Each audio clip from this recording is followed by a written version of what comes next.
Cela m'a amené à Marseille, où j'ai continué à travailler parce que je ne voulais pas faire partie des artistes qui arrivent ici et qui vont faire autre chose.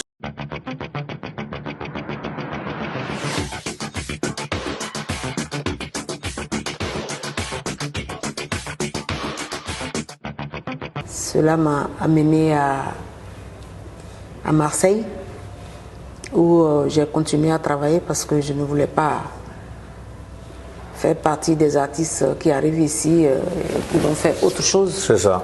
Donc j'ai commencé par créer un théâtre. Voilà. Vous êtes revenu à vos premiers amours. Oui, oui, j'ai créé un lieu parce que ça n'existait pas. C'est le premier théâtre créé par les Africains. Super. Donc on a créé ce théâtre avec M. Koulibaly Keleti. Voilà.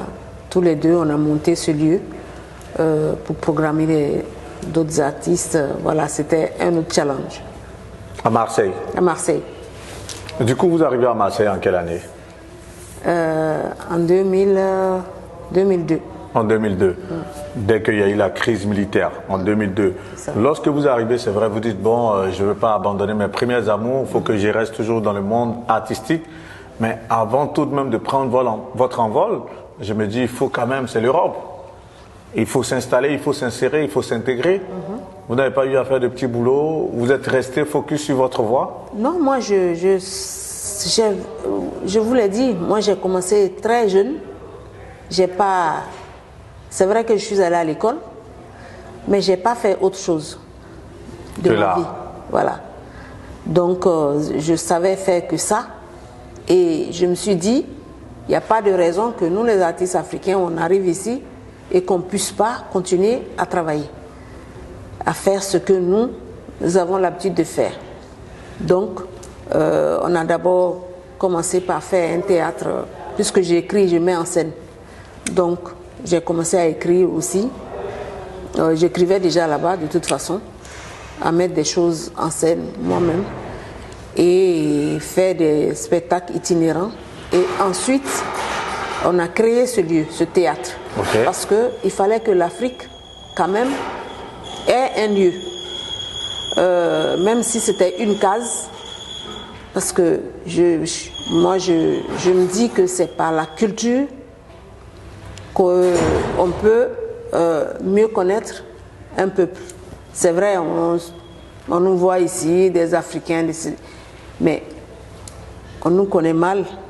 Et c'est à travers notre culture que je pense qu'on pouvait nous connaître.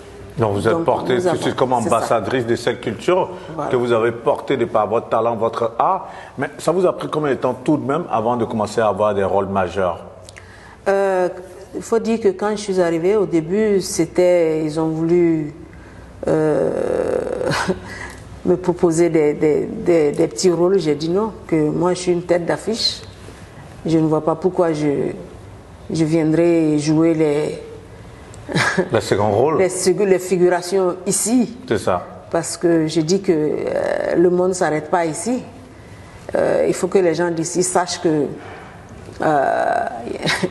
il y a des choses qui se passent ailleurs. C'est ça. Et que, bon, on ne va pas venir recommencer la vie ici. Voilà. Ici, ça doit être une suite logique de ce qu'on a appris. Donc, voilà, j'ai dû... Voilà. Vous êtes resté campé sur vos positions. Vous vous êtes dit, tant que je n'ai pas de rôle à ma dimension, je ne jouerai pas. Voilà. Donc, au début, c'était... Ah, mais elle... Ben, j'ai dit oui. C'est pas grave si je ne joue pas ici. Mais je ne vais pas venir recommencer ma carrière à zéro ici, non? Et ce premier rôle majeur, il s'offre à vous dans quelle production? Alors, une fois, il y avait... j'ai vu un casting et je suis allée. Bon, la directrice de casting m'a vu arriver, elle m'a dit « Ah, mais... je dis, moi j'ai lu, je corresponds. Je pense que je peux le faire. Ok. Maintenant, si vous voulez que j'ai les yeux bleus, je n'ai pas les yeux bleus, je suis noire, mais je peux le faire. Donc, elle était un peu gênée, parce qu'on ne m'a pas dit de couleur. Voilà. Donc, voilà. J'ai dit, laissez-moi quand même essayer. Après, vous allez essayer vos blondes comme vous voulez. Mais je suis une comédienne. Et l'annonce disait quoi par rapport à ce casting? L'annonce décrivait juste le rôle. Ok. Voilà. Dans le rôle, qu'est-ce qu'il fallait jouer comme, il fallait camper comme rôle? Ben, une femme. Une femme, bon, ils ont décrit son âge, qu'est-ce qu'elle devait faire et tout. Et ben, moi, je suis allée au kilo. Et voilà. Et je dis, c'est pas vous qui décidez, laissez-moi passer le casting. Le réalisateur décidera. Donc, c'est comme ça que j'ai fait le casting. Et après, le réalisateur... Vous a retenu? Il a dit oui, pourquoi pas, parce que voilà.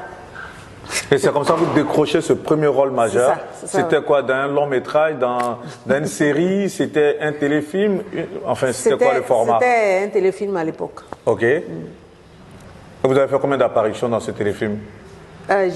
Enfin, c'était un rôle en tout cas. Ok. Mais vous avez pu jouer là-dedans. Oui, oui. Et c'est comme ça les choses décollent. C'est ça. Et après, vous vous retrouvez sur quelle autre production majeure? Après, il y a d'autres qui ont suivi, voilà, d'autres longs métrages, séries, et voilà, jusqu'à aujourd'hui. Et vous êtes toujours là-dedans. Et là, vous venez de tourner dans Marchand de sable. Voilà, qui est en salle. Qui est en salle. Une belle production, grosse production. J'ai vu avec 16. Je viens de finir un autre à Marseille. Ok. Voilà, avant d'enchaîner sur Lupin. Voilà. Sur Lupin. Vous incarnez le rôle de la mère de Omar Sy, Mariama Diop. Le secret. On n'a pas le droit d'en parler. Oui, on ne va pas rentrer dans les détails, mais c'est une grosse production forcément qui jette la lumière. Gaumont, oui. Oui, Gaumont, c'est une grosse production tout de même. Une production américaine, voilà, franco-américaine, voilà. Comment on arrive à décrocher un tel rôle? Ben, j'étais là un jour, en plein Covid. Il y a mon agent qui m'a envoyé un casting. Et comme c'était le Covid, on l'a fait en ligne. Je l'ai envoyé, on l'a envoyé. Et après, ils ont demandé de me voir une fois. Et bon, ensuite, moi, je suis partie.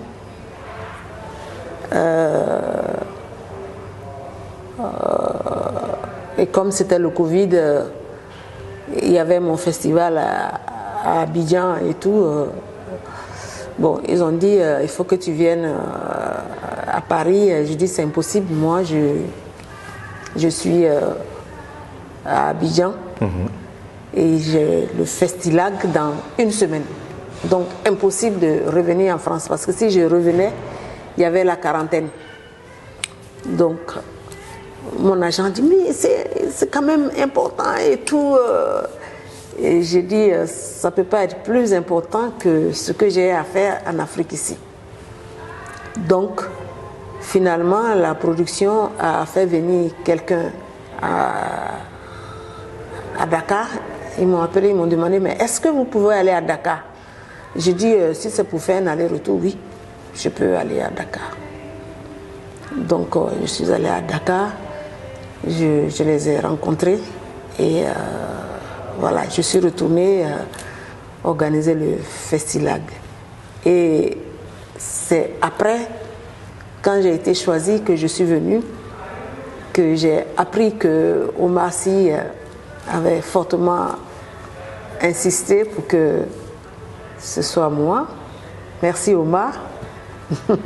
Ça fait plaisir en tout cas. Ouais. Merci voilà, de la main tendue. Et c'est comme ça que vous vous retrouvez à camper ce rôle qu'on va voir très bientôt sur les écrans. Quand vous voyez votre parcours de comédienne, d'actrice, c'est quoi vos forces? Qu'est-ce qui fait qu'autant, on va dire, tous les directeurs de casting courent quelque part après vous? Ben, parce que moi, comme je vous l'ai dit au départ, je ne suis pas dans ce métier pour être dans la lumière. Je veux mettre la lumière sur les combats que je mène. Le combat pour les femmes, le combat pour la jeunesse. Donc moi, je suis une activiste qui est sur le terrain tous les jours. Et je ne suis pas... Enfin, je pense qu'il faut vivre. Il ne faut pas trop se prendre au sérieux. Il y a des choses importantes à faire dans la vie. Il faut y aller, quoi. Vous restez concentré sur votre objectif de départ, qui est de se dire, je vais devenir actrice, mais pour porter des combats, pour mener des combats. C'est ça. Et donc, quelque part, forcément, quelque part, lorsqu'il y a des rôles à jouer, vous imprégnez du scénario de ce que vous devez incarner comme personnage avant de donner votre accord, vu que vous vous êtes porté par un idéal de combat, ou comment est-ce que ça se passe en définitive? C'est vrai que j'ai choisi beaucoup les rôles que j'accepte de jouer. C'est vrai, c'est pas donné à toutes les comédiennes, mais moi, j'ai choisi selon mes combats, selon les personnages. Voilà. Alors, en tout cas, très belle carrière en tant qu'actrice, comédienne. Si on vous demandait de porter un regard sur cette jeune génération d'actrices qui sont incarnées dans pas mal de téléfilms en Côte d'Ivoire, on voit Les Coups de la vie avec Franck Vlehy, on voit d'autres productions qui sont portées par Brigitte Bleu et autres. Quel regard vous portez sur toute cette génération-là qui essaie de donner un peu, on va dire, vie au cinéma africain? Mais c'est des personnes que j'encourage parce que quand je prends le cas de Brigitte Bleu, c'est une femme et c'est pas facile en Afrique de porter des projets. Et elle a commencé comme une comédienne et aujourd'hui quand même elle s'en sort. C'est pareil. En tout cas, les choses commencent à bouger beaucoup du côté du pays. Il y a beaucoup de séries qui ont été mises en route, voilà, qui marchent. Vous dites, je suis venu à ce métier parce que je veux porter un combat, je veux porter des combats, je veux, fonction de mon aspiration de la société, porter des messages. Et pourtant, le contraire, est-ce qu'on voit, vous à contrario, vous ne voulez pas être à la lumière, ce qu'on voit avec les jeunes filles qui incarnent cette nouvelle génération, c'est qu'elles cherchent plus la lumière. Qu'est-ce que vous pensez de ça? C'est vrai que je vois des jeunes filles qui me disent « Ah, mais on veut être comédienne. » Oui, tu veux être... on veut faire du cinéma. Mais pourquoi? Mais pourquoi, ma chérie, pourquoi tu veux faire du cinéma? Ben parce qu'on veut être connu, on veut être une star. Je dis non, ça, on ne fait pas déjà pour ça. Voilà, c'est un métier, d'abord. Il faut savoir pourquoi on va là-bas. Donc, c'est une autre génération, on va dire. Mais si un message à leur faire passer, ce serait quoi? Le métier que nous faisons est un métier passionnant et difficile. Réfléchissons bien avant d'y aller et n'y allons pas que pour être connus. La popularité, ça vient après.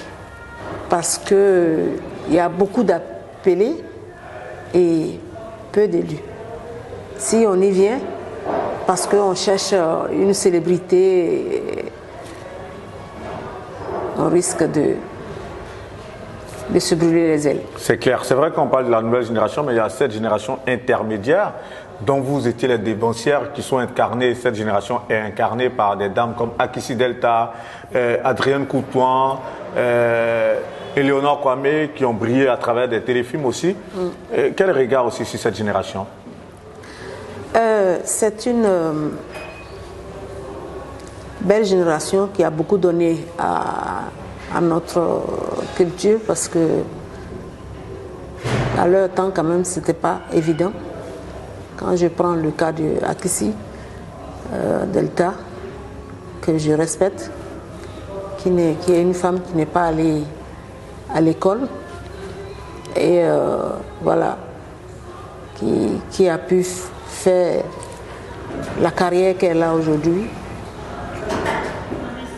C'est une personne qu'il faut saluer. Justement, avec ma famille, elle a plus ou moins apporté certaines révolutions parce que grâce à elle, on a vu en lumière pas mal de comédiens comme Gou Michel, comme Bouhiri, comme Digwe Cravate et autres. Est-ce que vous suiviez en tout cas ce téléfilm-là, Ma famille? Et si vous suiviez, qu'est-ce que vous a plu dans ces petites histoires un peu communes qui sont du fait du quotidien de tout Ivoirien, de tout Africain? Comment est-ce que vous avez suivi tout ça de loin? Ben, c'est des choses qui parlent de nos réalités. Et c'est... En tout cas, c'est quelqu'un que je respecte beaucoup. Parce que d'où elle est partie et arriver là où elle est, c'était pas évident. Le départ, c'était pas du tout gagné. C'est en cela que je dis que l'Afrique doit faire confiance en la jeunesse. L'Afrique doit faire confiance aux femmes. À ses talents surtout aussi. Voilà, aux femmes, parce que ce sont elles qui portent l'Afrique. Vous venez de me donner deux exemples, Akissi Delta, Brigitte Bleu, et il y en a des milliers. Et je viens de rencontrer une dame tout à l'heure qui vient de créer sa marque de parfum. Et des femmes comme ça polluent toute l'Afrique. Mais seulement, on ne leur donne pas les chances qu'il faut pour... voilà. Pour revenir sur Ma famille, si un personnage que vous appréciez particulièrement, c'était quel personnage?